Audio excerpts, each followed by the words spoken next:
Selamat Selamat pagi para siswa sekalian. Materi kita pagi hari ini adalah 4 pilar kebangsaan. Setiap negara pasti mempunyai pundasi atau pilar atau dasar-dasar negara. Begitu halnya juga dengan negara Indonesia. Negara Indonesia mempunyai pilar-pilar dalam kehidupan berbangsa dan bernegara. Tidak hanya satu tetapi 4 pilar. Konsep ini digagas oleh almarhum Taufik Kemas. Beliau menggagas konsep ini mengingat 4 pilar ini adalah mutlak dan tidak bisa dipisahkan dalam menjaga dan membangun keutuhan bangsa. Seperti halnya sebuah bangunan di mana untuk membuat bangunan tersebut menjadi kokoh dan kuat, dibutuhkan pilar-pilar atau penyangga agar bangunan tersebut dapat berdiri dengan kokoh dan kuat. Begitu halnya juga dalam kehidupan berbangsa dan bernegara. Keempat pilar dalam kehidupan berbangsa dan bernegara yaitu yang pertama Pancasila. Pancasila adalah ideologi dasar bagi negara Indonesia. Nama ini terdiri dari 2 kata dari Sangsekerta. Panca berarti 5 dan sila berarti prinsip atau asas. Pancasila merupakan rumusan dan pedoman kehidupan berbangsa dan bernegara bagi seluruh rakyat Indonesia. 5 sendi utama penyusunan Pancasila adalah ketuhanan yang Maha Esa, kemanusiaan yang adil dan beradab, persatuan Indonesia, kerakyatan yang dipimpin oleh hikmat kebijaksanaan dalam permusyawaratan perwakilan, dan keadilan sosial bagi seluruh rakyat Indonesia. Dan tercantum pada paragraf keempat pembukaan Undang-Undang Dasar 1945. Meskipun terjadi perubahan kandungan dan urutan 5 sila Pancasila yang berlangsung dalam beberapa tahap selama masa perumusan Pancasila pada tahun 1945, namun tanggal 1 Juni diperingati sebagai hari lahirnya Pancasila.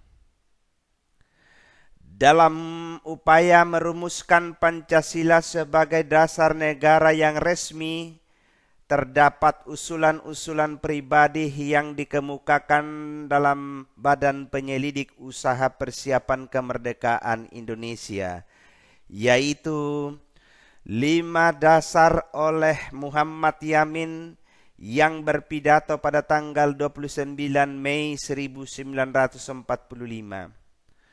Muhammad Yamin merumuskan 5 dasar sebagai berikut: peri kebangsaan, peri kemanusiaan, peri ketuhanan, peri kerakyatan, dan kesejahteraan rakyat.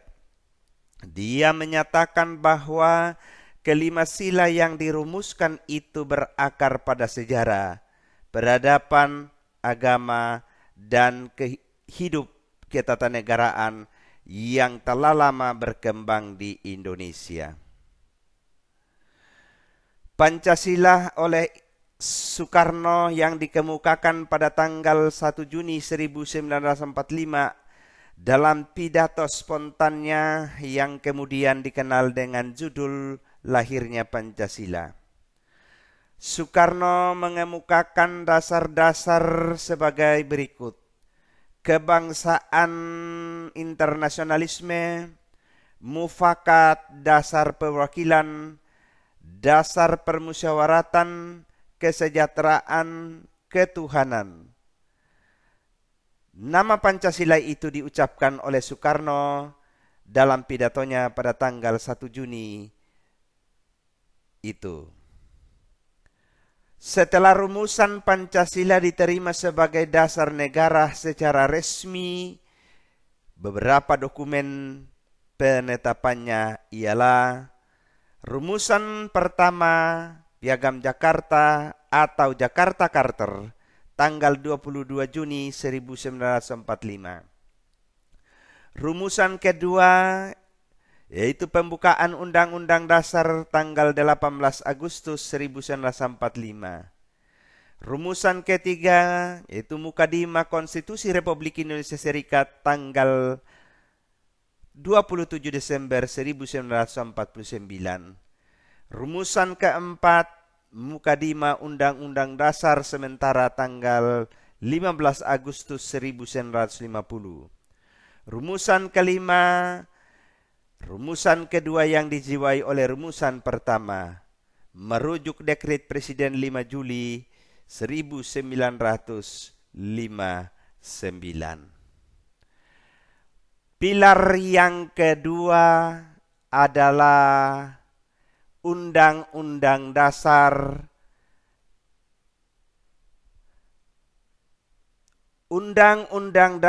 1945.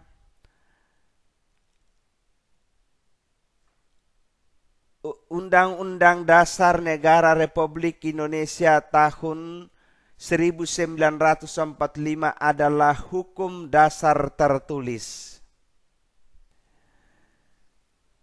atau disingkat Undang-Undang Dasar 1945.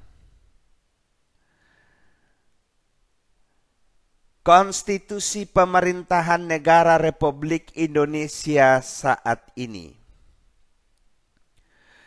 Undang-Undang Dasar 1945 disahkan sebagai Undang-Undang Dasar Negara oleh PPKI pada tanggal 18 Agustus 1945.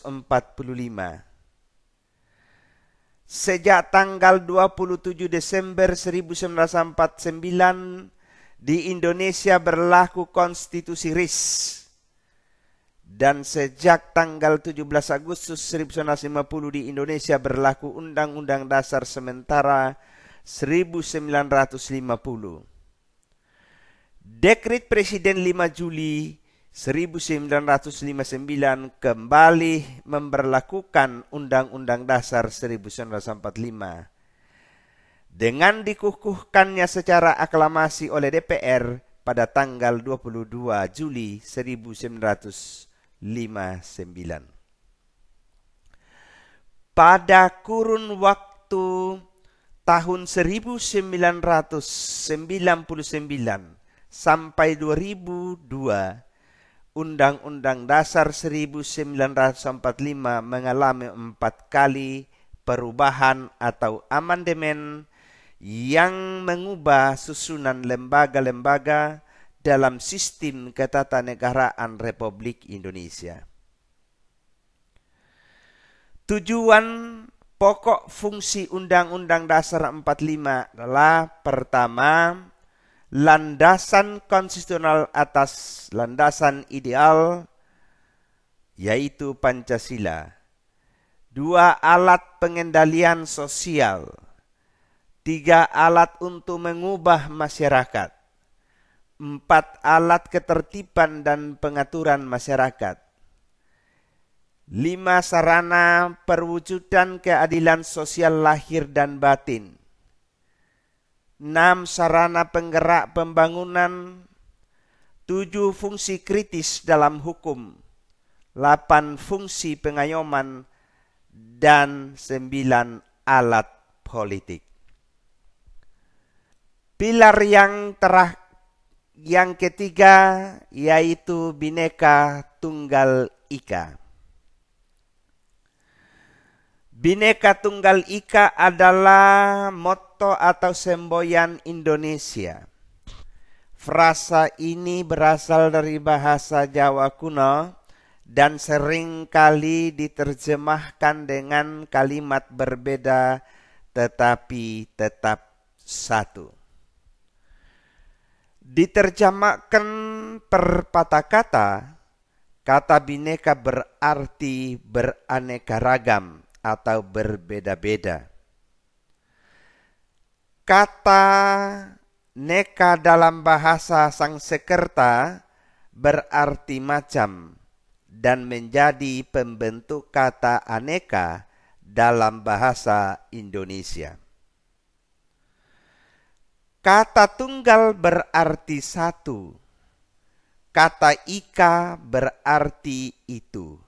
Secara harafiah Bhinneka Tunggal Ika diterjemahkan beraneka satu itu, yang bermakna meskipun berbeda-beda tetapi pada hakikatnya bangsa Indonesia tetap adalah satu kesatuan.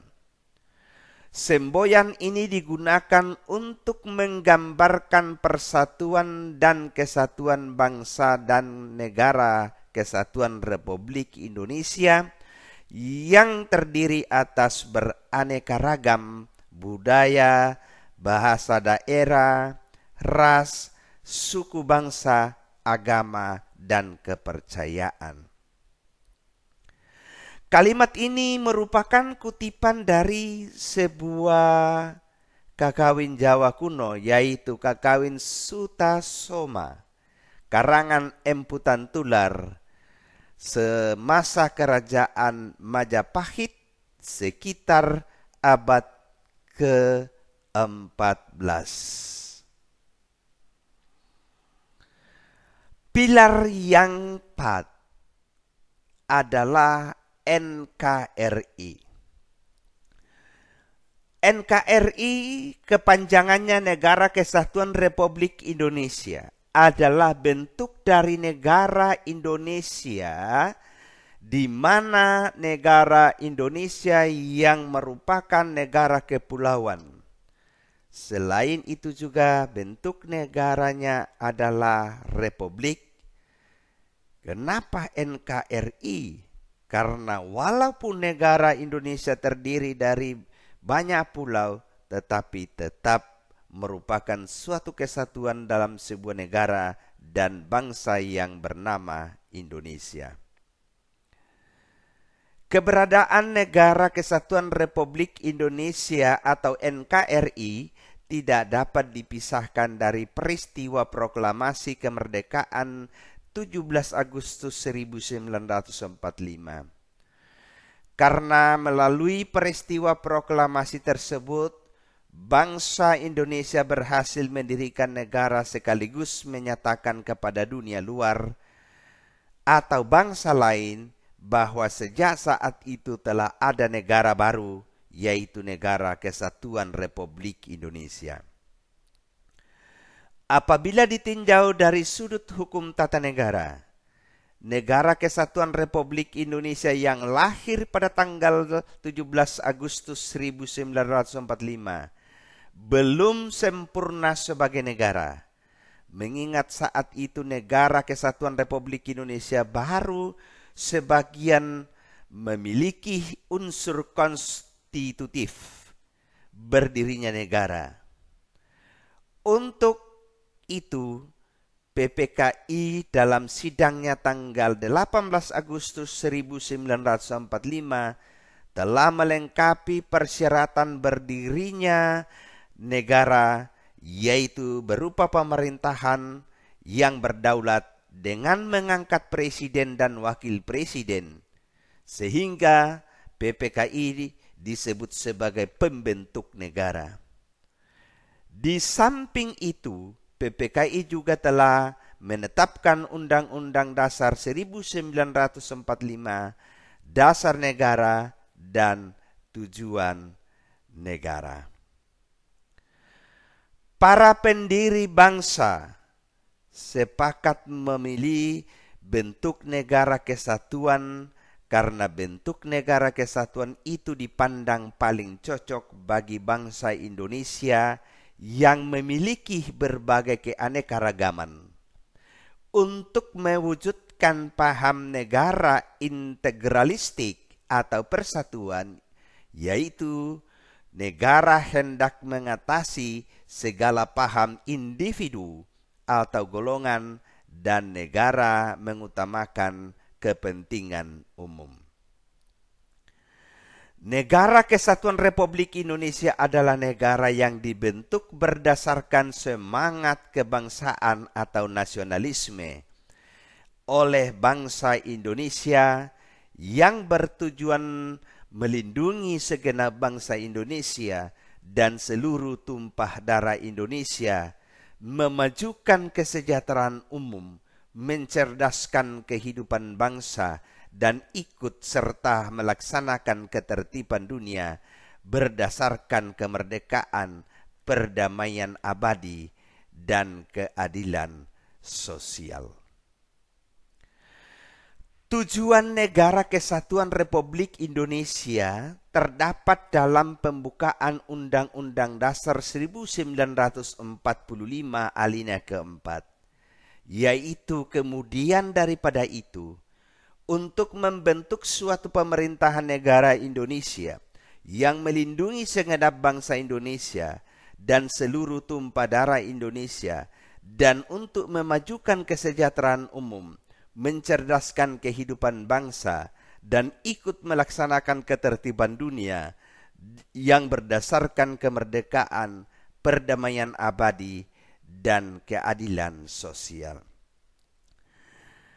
Dari rumusan tersebut tersirat adanya tujuan nasional, tujuan negara yang ingin dicapai sekaligus merupakan tugas yang harus dilaksanakan oleh negara, yaitu melindungi segenap bangsa Indonesia dan seluruh tumpah darah Indonesia.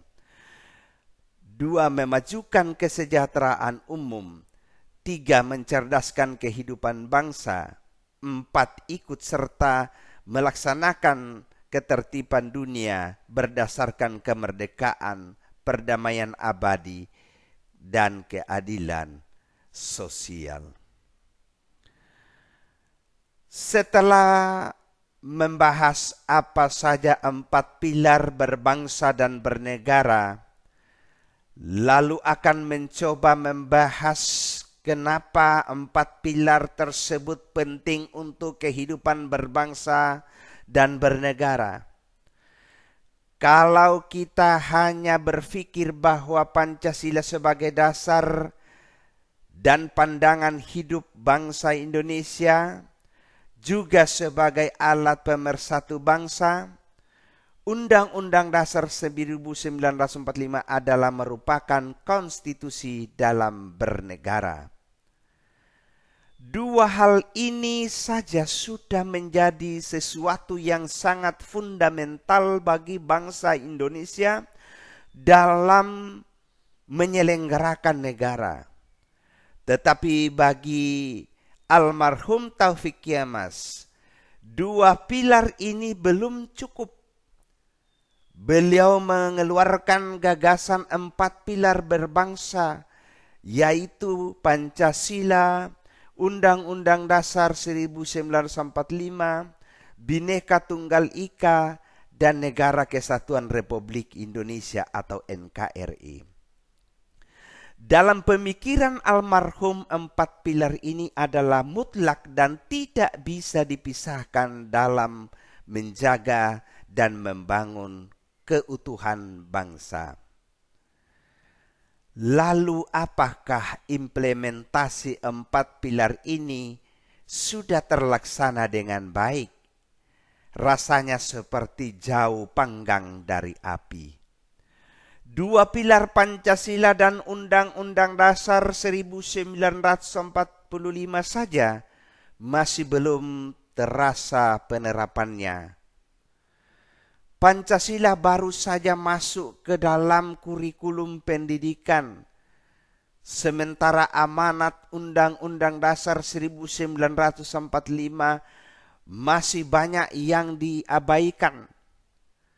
Semangat persatuan dan kesatuan bangsa saat ini sudah mulai tercabik-cabik. dan itu pada akhirnya akan mengancam Negara Kesatuan Republik Indonesia atau NKRI.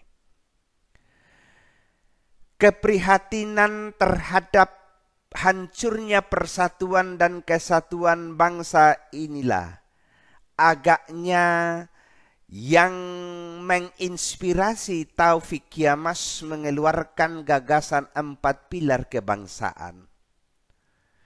Memang kalau dicermati 4 pilar ini memanglah penyangga persatuan dan kesatuan bangsa. Dan 4 pilar inilah yang menjadi inspirasi kekuatan para pejuang kemerdekaan Republik Indonesia yang terus digelorakan sebagai penyemangat perjuangan mereka. Lantas bagaimanakah dengan saat ini? Kita sudah kehilangan roh ke-4 pilar tersebut. Melihat segala realitas yang sedang terjadi di negara Indonesia saat ini. Bangsa ini terutama para pemimpinnya sudah mengalami degradasi moral secara signifikan. Melakukan tindakan kejahatan korupsi bukan lagi dianggap sesuatu yang memalukan. Kejahatan korupsi sudah dianggap prestasi dalam mengumpulkan pundi-pundi kekayaan. Mengumpulkan kekayaan menjadi tugas utama mereka saat menjadi pejabat negara. Sehingga tugas negara terabaikan begitu saja. Sungguh suatu hal yang sangat memilukan. Melihat kondisi saat ini yang sudah tidak sesuai dengan 4 pilar kehidupan berbangsa dan bernegara. Mungkin sudah saatnya gagasan 4 pilar oleh Taufik Kiamas tersebut sudah selayaknya dilanjutkan dan diimplementasikan secara benar agar negara ini tidak melupakan bahwa negara ini mempunyai 4 pilar yang harus selalu dijaga dan juga harus dijalankan dalam setiap kehidupan berbangsa dan bernegara. Demikian para siswa sekalian materi 4 pilar. Semoga apa yang saya sampaikan ini bermanfaat bagi siswa sekalian. Terima kasih. Salam sehat.